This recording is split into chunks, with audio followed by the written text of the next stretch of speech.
Good morning. Here's the NBC News from around the world. This is James Stevenson reporting from the NBC newsroom in New York. In a few moments, we'll call in NBC observers from overseas. But first, here are the late developments. Reports seeping through the news blackout on the Western Front indicate that furious fighting is in progress on the northern sector, where the German counterattack has driven approximately 18 miles into Belgium. Allied planes are smashing at German armored columns.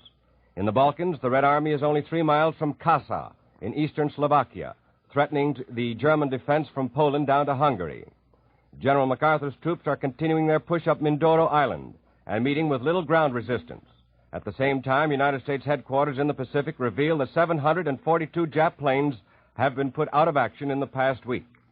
B-29s based in China today smashed at airplane factories in Omura, key town in western Kyushu Island, at the southern end of the Japanese homeland, while the Imperial headquarters claimed that 2 Allied warships and 2 transports were sunk off Mindoro. The Japanese claims were not confirmed by Allied headquarters. And now, a few words from your announcer. Every report that has come back from the battlefront stresses this fact. Soldiers want letters from home more than anything else. Are you writing regularly to your soldier? And are you making sure that your letters reach him surely and quickly? You can make sure, you know, by using V-Mail, the fast, sure, safe way of getting your letter in the hands of your soldier just as quickly as possible. V-Mail flies. It saves precious cargo space. It's the ideal way to keep in touch with your fighting man. V-Mail blanks can be obtained at drugstores, department stores, stationers, and at post offices. So don't take chances on delays. Use the fast, safe, and sure way every time you write. Write often and use V-Mail. Now here's James Stevenson and your World News Roundup. The German counterattack against the American First Army is not being taken lightly by Allied leaders. Neither is there any doubt in their minds that the drive will be stopped, although it will cost the Allies in great losses of men and material. Allied headquarters are maintaining a strict secrecy on the situation for security reasons, because any factual information of losses or the steps being taken to stop the German drive would be helpful to the enemy. However, there can be no doubt that we have lost considerable men and equipment. The Germans have advanced at least as far as the small Belgian town of Stavelot, about 18 miles from the German border. The attack was a complete surprise, which means that Allied units in its path were overrun. And as artillery is usually employed, depending on caliber, from between 2 to 5 miles behind the infantry combat lines, it is quite obvious that we must have lost considerable guns of various sizes.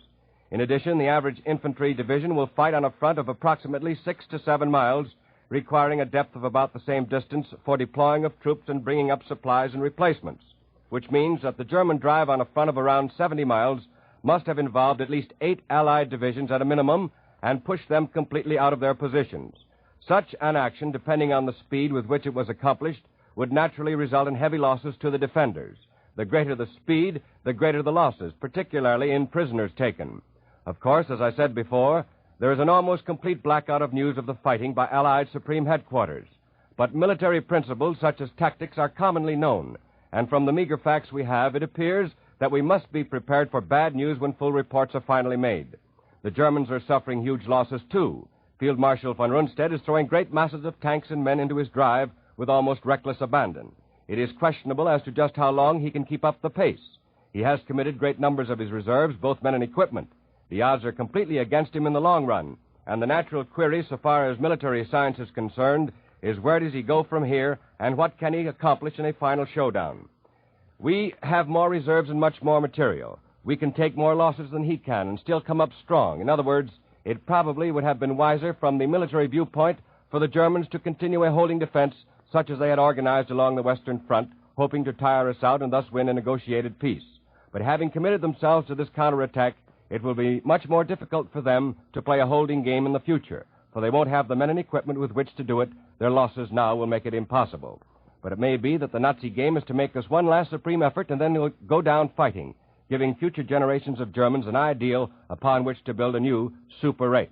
In the meantime, the port of Antwerp may be endangered, and through Antwerp, much Allied supplies flow to the front. That would be a serious thing for us if we lost Antwerp. And now for our first report from overseas, we go to NBC in the Pacific. This is Pat Flaherty speaking from the Philippines. Eyewitness accounts coming back from our beachhead and perimeter on Mindoro tell of our forces moving into a veritable paradise. Apparently, the little island did not suffer much from the Jap military rule.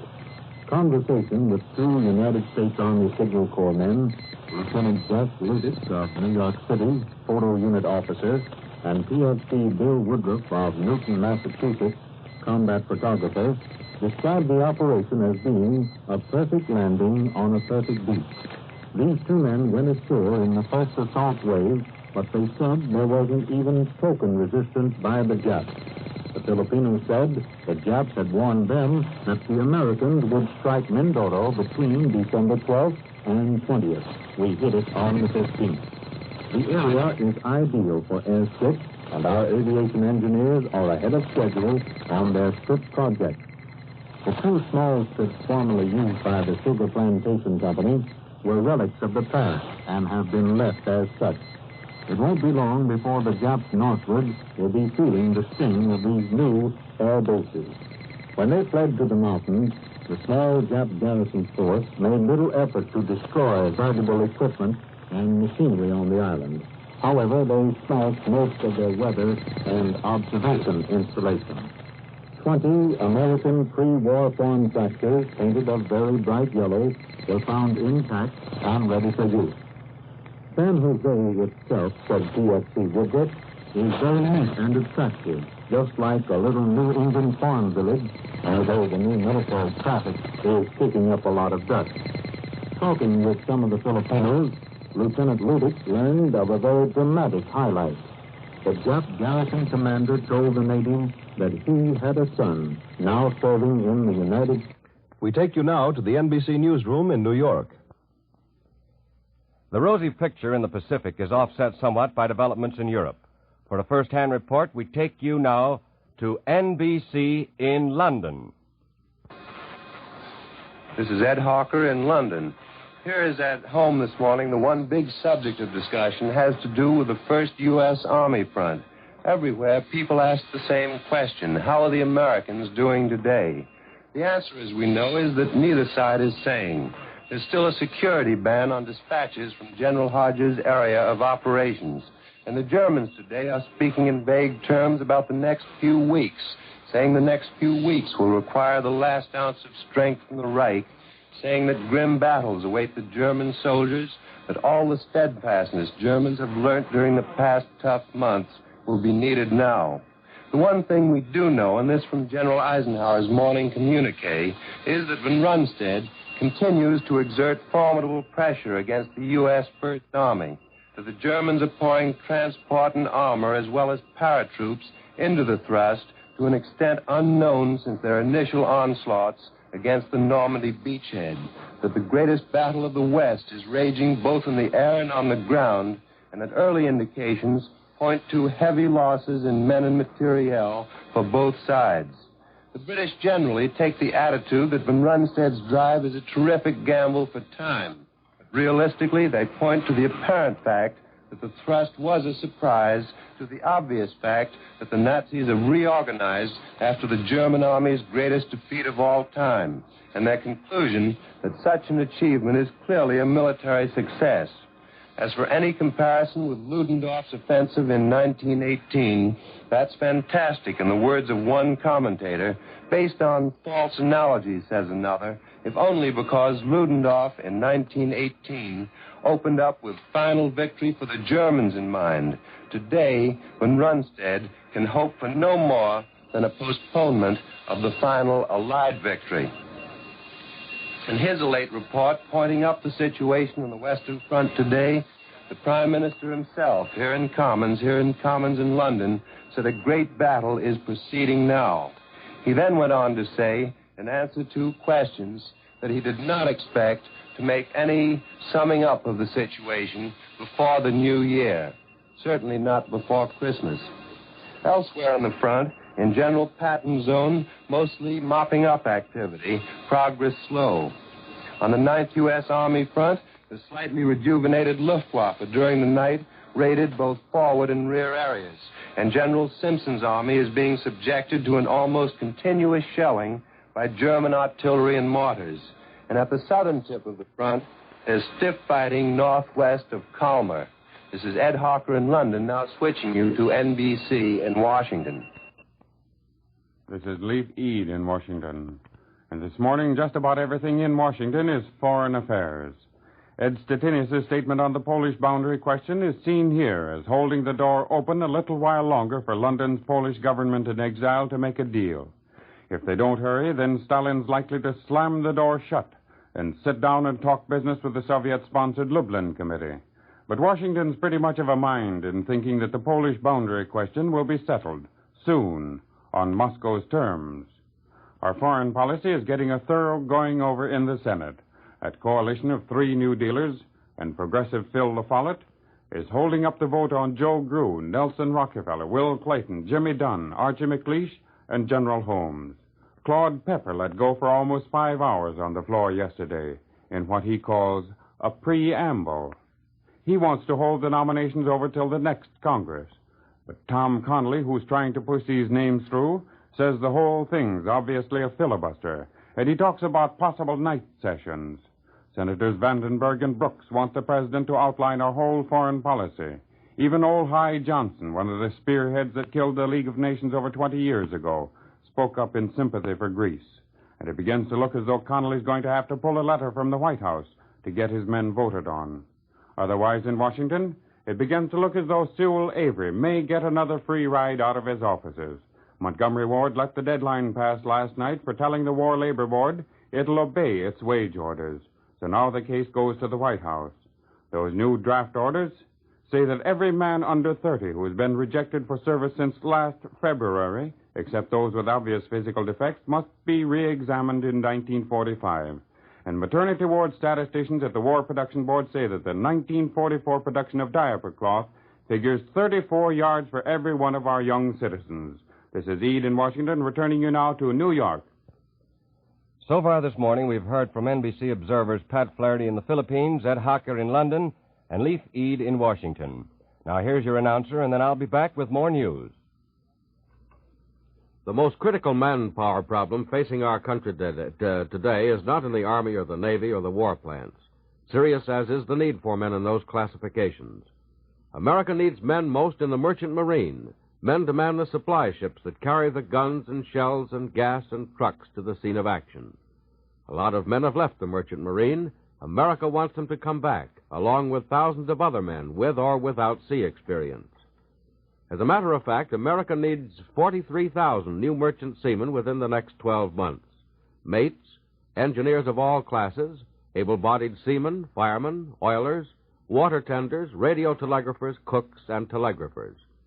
If you qualify for any of these jobs, wire right now, collect to Merchant Marine, Washington, D.C., or apply at War Shipping Administration offices in major ports, maritime union halls, or U.S. employment offices in principal cities. And again, here's James Stevenson in the NBC newsroom.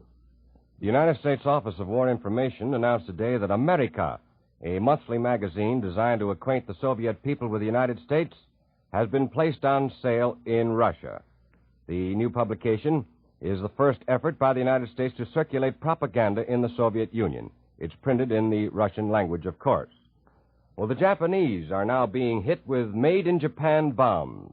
Of course, it's all for effect on Japanese morale. Japanese bombs captured at Tarawa have been used by the Army Air Forces, according to Colonel William S. McCullough, ordnance officer from Lieutenant General Millard Harmon's command. He said planes of the 7th Air Force dropped a few duds so the Japs could see that they were getting their own bombs right back.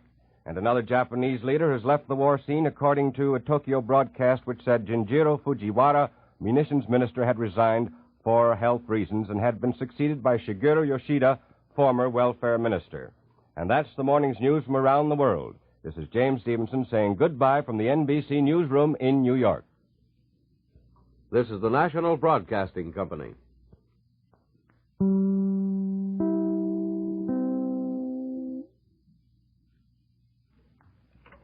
Let's stay home this Christmas and let furloughs come first. Don't travel unless it's absolutely necessary. Don't rob a serviceman of the chance to see his family at Christmas time. WEAF, New York. This is Don Goddard with your news at noon, a program brought to you by Grove Laboratories, serving the health of the nation for over 50 years. When you've got a real old-fashioned cold, you know you're in for a miserable time. But there's no need to just suffer along and endure all this. Get Grove's cold tablets for quick relief. Grove's cold tablets are a multiple medicine compounded like a doctor's prescription. 8 active medicinal ingredients get right down inside and go to work internally. Get Grove's cold tablets. Take exactly as directed. That's Groves, Grove's cold tablets.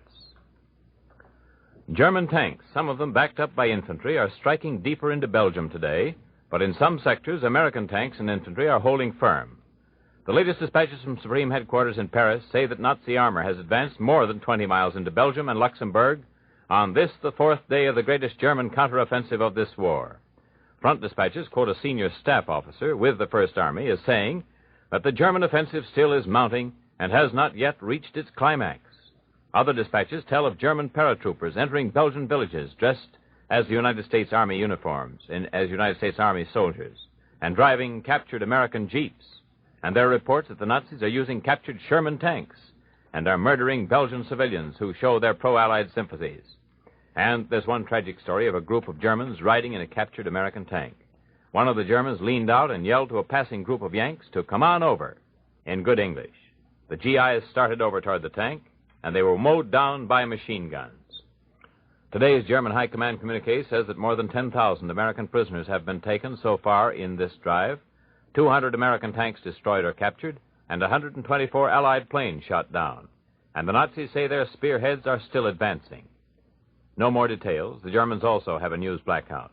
Allied headquarters lifted one corner of our blackout this morning, just long enough to let us know that up to Monday noon, that's 48 hours ago, the Germans had punched out gains of 18 to 20 miles, had cut off several large American units, and had knifed into within 22 miles of the great Allied supply base of Liège.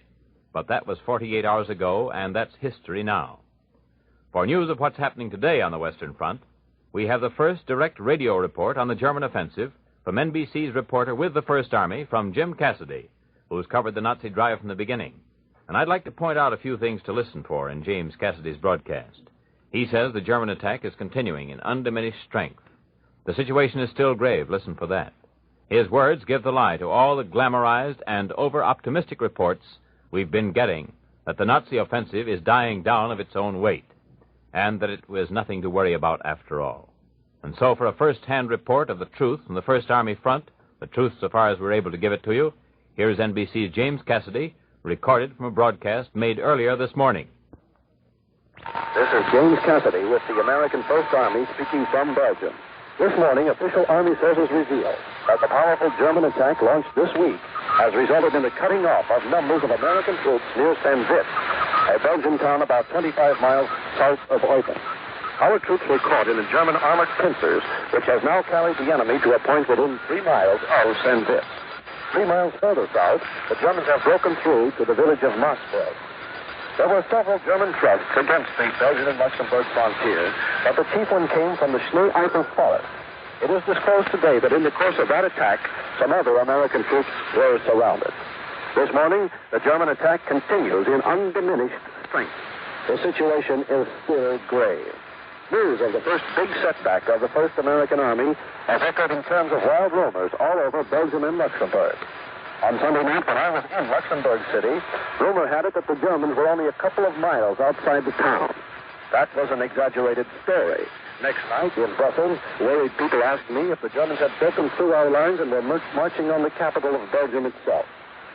In the past 2 days, I have ranged hundreds of miles in my Jeep from the front lines to the rear areas and back again. Although some people in areas not affected by the attack do display nervousness, the majority are calm. Military opinion had warned of a counterattack as being in the cards, a virtual necessity. The better-formed persons with whom I've spoken seem to believe that if we succeed in breaking up this powerful German attack, it may be an early end of the enemy's attacking potentiality. It is chiefly among those less well-informed that any panic has been shown. Numerous frontline areas in eastern Belgium have now been evacuated. I was in one village, and it was an experience I shall never forget. The experience of conquest in reverse. The wild cheers and welcome accorded the American liberators 3 months ago had now turned to ashes. Most civilians stood in silent groups around the streets, watching the mud-spattered army trucks moving. Some of the more nervous individuals began themselves to pack a few household goods, and interspersed with military traffic could be seen an occasional civilian automobile containing perhaps the husband and wife in the front seat and one or more children crouching above the heaps of bedclothing in the rear of the car. American flags were removed from some of the shop windows, and so were the forbidden Belgian banners. As I left, I wondered how long it would be until Nazi banners would once again adorn those windows which for 3 months have displayed the stars and stripes. There was near panic in this town when the sound of the moving traffic and shouts of the soldiers was interrupted with a terrific crash as a bomb fell next to the main highway. Excited bystanders disagreed as to whether it had come from a Nazi plane or by mistake from one of the American fighters circling overhead to protect the American convoys. That was James Cassidy, NBC's correspondent on the American First Army Front. I hope you noticed that he said military opinion warned that such a German counterattack was in the cards. We can only hope that the same military opinion, the commanders of the American armies, were prepared for this Nazi thrust. One dispatch from First Army headquarters sees a ray of sunshine in all this dark news. It says that if handled properly, the war can be won right now. And observers are agreed that this is Germany's major bid to halt the Allies west of the Rhine, and so to win a compromise peace, if possible. More news in just a moment. They say misery loves company, but wouldn't misery prefer relief?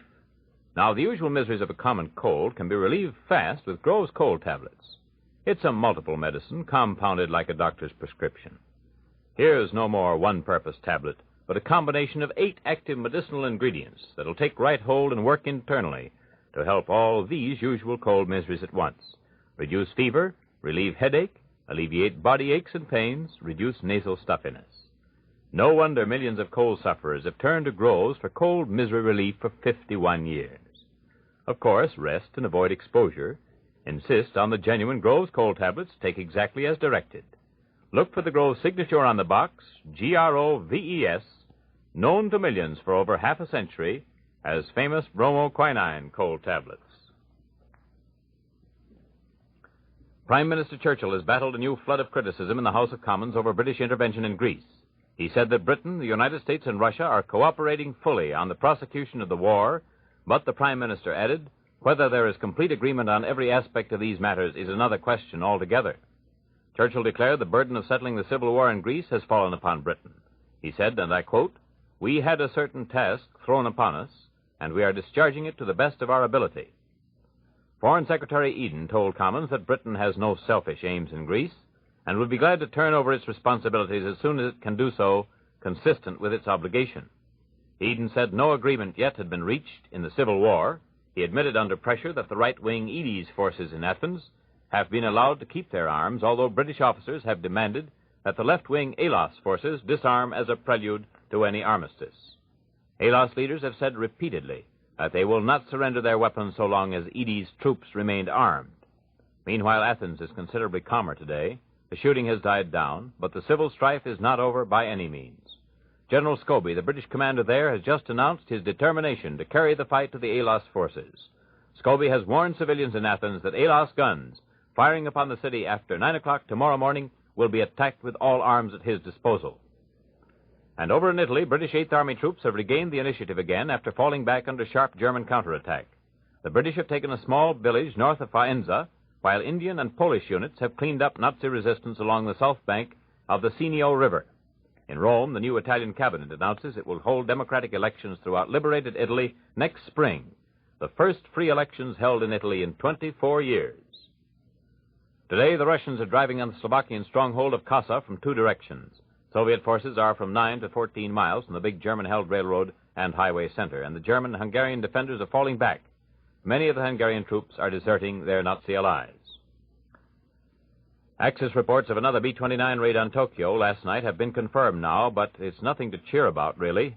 It was just another harassing attack, and we can guess that the main purpose was to take photographs and get weather information. 3 B-29s from Saipan dropped bombs on the capital, which they found blacked out in anticipation of their coming. The Superfortress crews say their bombs set fire over a large area, and Tokyo says the damage was slight. Tokyo Radio also says today the Battle of the Philippines has the same vital importance to Japan as the Western Front counteroffensive has to Germany. And if that's true, Japan is just about through. For American troops on Leyte have begun the final cleanup against a few thousand trapped Japs on the island, and the American invaders of Mindoro have yet to meet any enemy resistance.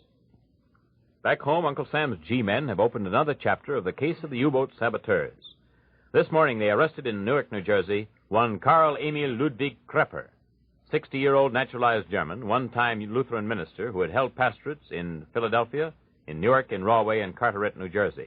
And lately he had worked in the Newark Club as a steward. They took Krepper in tow after a federal grand jury had handed up an indictment which accused the former preacher as the contact man for the 8 Nazi saboteurs who landed on the Atlantic coast from a submarine back in 1942. According to the tale, as recounted by Chief G-Man J. Edgar Hoover, it was an ordinary white handkerchief found in the pocket of one of those saboteurs that set the federal agents on Krepper's trail. Government laboratory sleuths found written thereon in invisible ink the pastor's name and an address in Rahway, New Jersey, where he could be found. The plot, as the G-men tell it, was hatched in the Nazi spy school over in Germany.